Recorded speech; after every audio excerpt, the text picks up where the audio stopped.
Երևանը վերջին տարիներին աչքի է ընկնում աննախադեպ բարձրահարկ շենքերի կառուցմամբ։ Մայրաքաղաքի կենտրոնից մինչև բնակարանային նոր թաղամասեր, ժամանակակից բարձրահարկերը ձևավորում են նոր ուրվագիծ, փոխելով քաղաքի իրական տեսքը։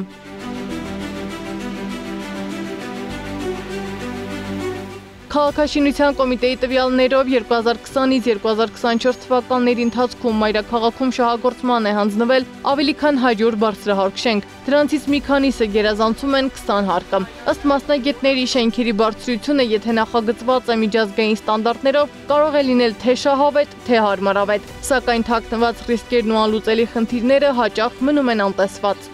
Հիմա Երևան քաղաքի ամբողջ տարածքը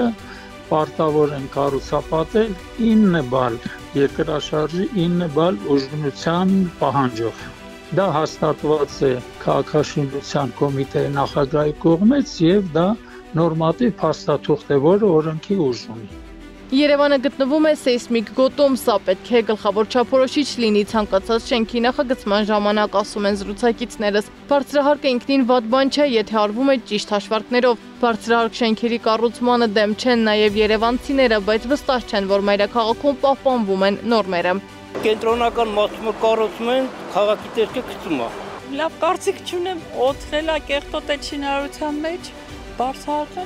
Վատ, շատ վատ, չափից շատ են շենքերը նոր բազմահարկ, Երևանը էլ տեղ չունի մեծանալու ուղղակի։ Փոշու մեջ խեղդվում ենք, ծառերը կտրում են, շնչելու օդ չկա, տները միշտ կեղտոտ են։ Սեյսմիկ գոտում ենք ապրում ենք, բարձր սեյսմիկ գոտում, բարձրահարկան շենքերը մի քիչ անհասկանալի է, որ կառուցում են մեզ մոտ, վտանգավոր է, ամեն բան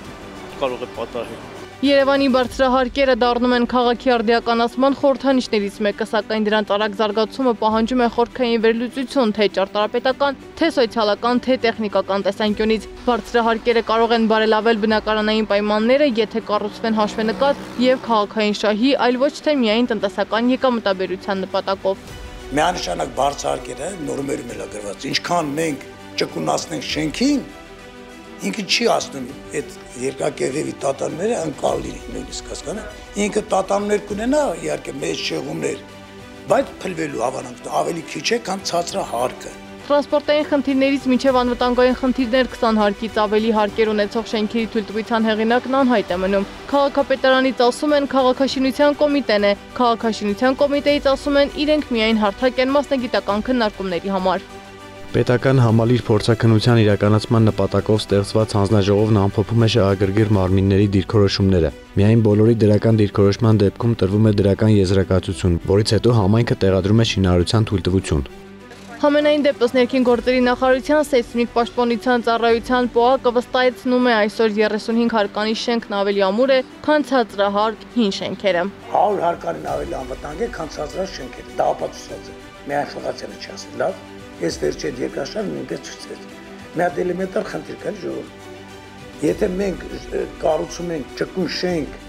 ամուր գրունտի վրա կամ նույնիսկ թույլ գրունտի վրա, այդ շենքը չի զգում երկաշարժը։ Բարձրահարկ շենքերի կառուցապատում թույլատրելիս կամ նախագծերին դրական եզրակացություն տրամադրելիս հիմք են ընդունվում Հայաստանի Հանրապետությունում գործող օրենսդրական եւ նորմատիվատեխնիկական բոլոր փաստաթղթերը, իսկ գործընթացը կարգավորվում է Հայաստանի Հանրապետության կառավարության 2015 թվականի մարտի որոշմամբ սահմանված պահանջներով։ Սադամ Ակարյան, Մհեր Դավթյան, Գառնիկ Նահապետյան, ABC Media։